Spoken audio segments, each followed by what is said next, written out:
നിങ്ങളുടെ favourite shows ഇനി ഒരിക്കലും മിസ്സാവില്ല. ഇപ്പോൾ C5 കാണും നിങ്ങളുടെ ഫേവറേറ്റ് ഷോസ് തികച്ചും സൗജന്യമായി. ഇത് നശിച്ച നേരത്താണാവോ എന്റെ ചേച്ചിക്ക് ഈ ഓർമ്മ നഷ്ടപ്പെട്ട മനുഷ്യനെ പരിചയപ്പെടാനോ അടുക്കാനും തോന്നിയത്?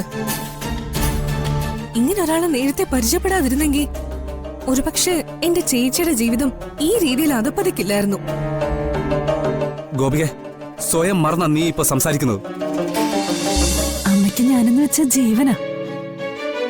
എന്നെ വിട്ടിട്ട് അമ്മയ്ക്കൊരു ജീവിതം ഇല്ല.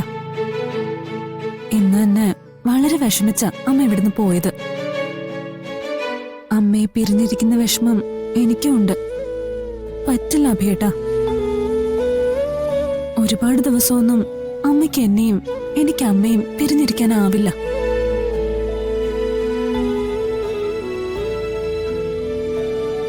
അതുകൊണ്ട് ഞാനൊന്ന് റിക്വസ്റ്റ് ചെയ്യുക, എന്റെ അമ്മയും കൂടി നമുക്കൊപ്പം ഈ വീട്ടിൽ താമസിപ്പിക്കാൻ പറ്റോ?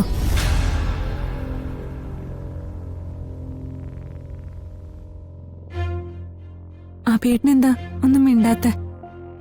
അല്ല അഞ്ജു, അമ്മയെ നമ്മളോടൊപ്പം ഇവിടെ താമസിപ്പിക്കുന്നതില് എനിക്ക് വിരോധമൊന്നുമില്ല, സന്തോഷമേ ഉള്ളൂ. പക്ഷേ ഈ വീട്ടിലെ തീരുമാനങ്ങൾ എടുക്കുന്നത് മുത്തശ്ശിയും അച്ഛനും വലിയച്ഛനും ഒക്കെയാ.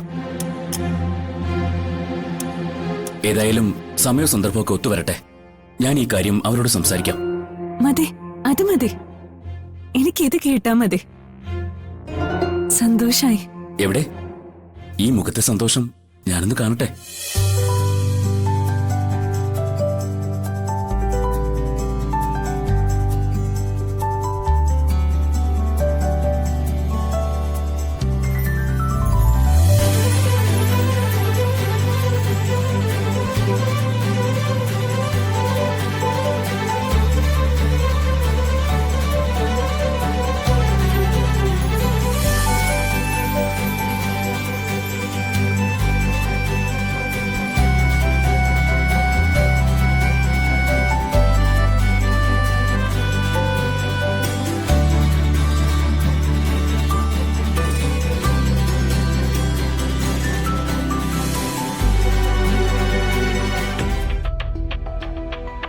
ചേച്ചിയെ കുറിച്ച് ആലോചിക്കുമ്പോ എനിക്ക് വല്ലാത്തൊരു വിഷമം തോന്നുന്നു.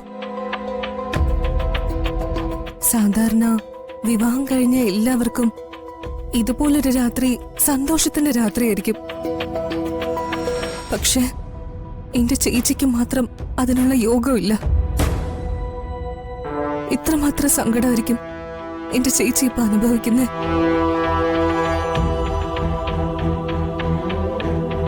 എല്ലാവർക്കും വേണ്ടി എന്റെ ചേച്ചിയുടെ ജീവിതം കളഞ്ഞു. എല്ലാത്തിനും കാരണം സുലോചന ആന്റി അഞ്ജിതയോ.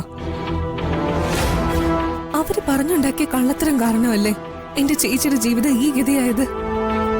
ഇപ്പോ ബാക്കി എല്ലാവർക്കും സന്തോഷവും സമാധാനവുമായി. എന്റെ ചേച്ചിയുടെ ജീവിതം മാത്രം ദുരിതത്തിലും. ഗോപിക, നീ സമാധാനിക്ക്. ദേവികയുടെ ജീവിതം ഒരിക്കലും ദുരിതത്തിലാവില്ല. അങ്ങനെ നീ കരുതരുത്. ഓർമ്മക്കുറവുള്ളൊരു മനുഷ്യന്റെ ഭാര്യയെ ജീവിതകാലം മുഴുവൻ ഒപ്പം കഴിയാന്ന് വെച്ചാ അത് ദുരിതമല്ലാതെ മറ്റെന്താ?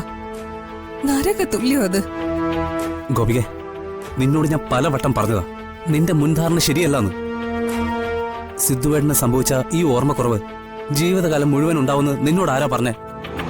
ഇതിപ്പോ സംഭവിച്ചിട്ട് വർഷം 3 കഴിഞ്ഞില്ലേ? എന്നിട്ട് എന്തെങ്കിലും മാറ്റം ഉണ്ടായോ? ഇല്ലല്ലോ. സിദ്ധുവേട്ടന്റെ അസുഖം എത്രയും പെട്ടെന്ന് മാറിക്കിട്ടണമെന്ന് പ്രാർത്ഥിക്കുന്നതിന് പകരം അതൊരിക്കലും മാറില്ലാന്ന് കരുതുന്നത് കഷ്ടമാണ് ഗോപിക. ദേ, എനിക്കിപ്പോ ഇങ്ങനെ ചിന്തിക്കാൻ മാത്രമേ പറ്റുന്നുള്ളൂ. മറിച്ച് ചിന്തിക്കാൻ വേണ്ടി പ്രതീക്ഷയ്ക്ക് വകയുള്ളതൊന്നും ഞാൻ അവരുടെ ജീവിതത്തിൽ കാണുന്നില്ല. ഇത് നശിച്ച നേരത്താണാവോ എന്റെ ചേച്ചിക്ക് ഈ ഓർമ്മ നഷ്ടപ്പെട്ട മനുഷ്യനെ പരിചയപ്പെടാനോ അടുക്കാനും തോന്നിയത്? ഇങ്ങനെ ഒരാളെ നേരത്തെ പരിചയപ്പെടാതിരുന്നെങ്കിൽ ഒരുപക്ഷെ എന്റെ ചേച്ചിയുടെ ജീവിതം ഈ രീതിയിൽ അധപ്പതിക്കില്ലായിരുന്നു. ഗോപിക, സ്വയം മറന്ന നീ ഇപ്പൊ സംസാരിക്കുന്നത്?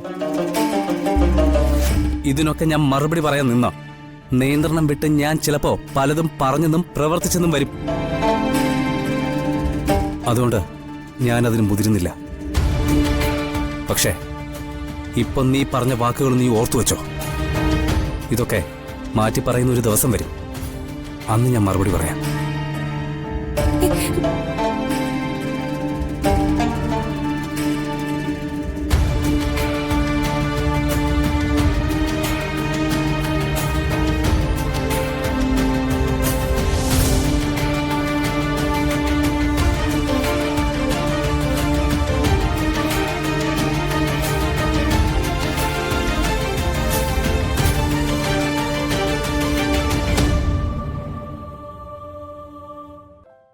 മലകെ ഇനിയുണ്ടല്ലോ വേറൊരു കഥ പറഞ്ഞു തരുമോ?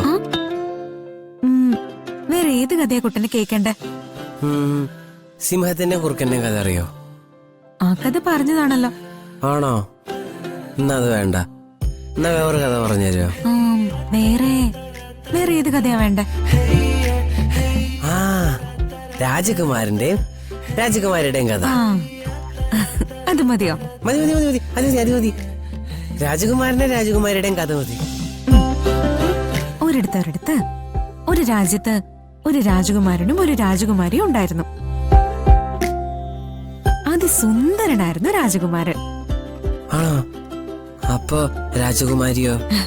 അതിലേറെ സുന്ദരിയായിരുന്നു രാജകുമാരി. മലകെ പോലെയാ? എന്നെ പോലെയോ? ഞാൻ അത്രയ്ക്ക് സുന്ദരിയാണോ? പിന്നെ മലക എന്ത് സുന്ദരിയാന്നറിയോ? ശരി ശരി, ഇനി ഞാൻ കഥ പറയട്ടെ. അങ്ങനെ രാജകുമാരനും രാജകുമാരിയും സന്തോഷത്തോടെ പരസ്പരം സ്നേഹിച്ച് കഴിയുമായിരുന്നു. ഒരു ദിവസം അവരുടെ കൊട്ടാരത്തിലേക്ക് ഒരു സന്യാസിനി വിരുന്നു വന്നു.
ഡൗൺലോഡ് ചെയ്യൂ C5 ആപ്പ്. കാണൂ എല്ലാ എപ്പിസോഡുകളും സൗജന്യമായി.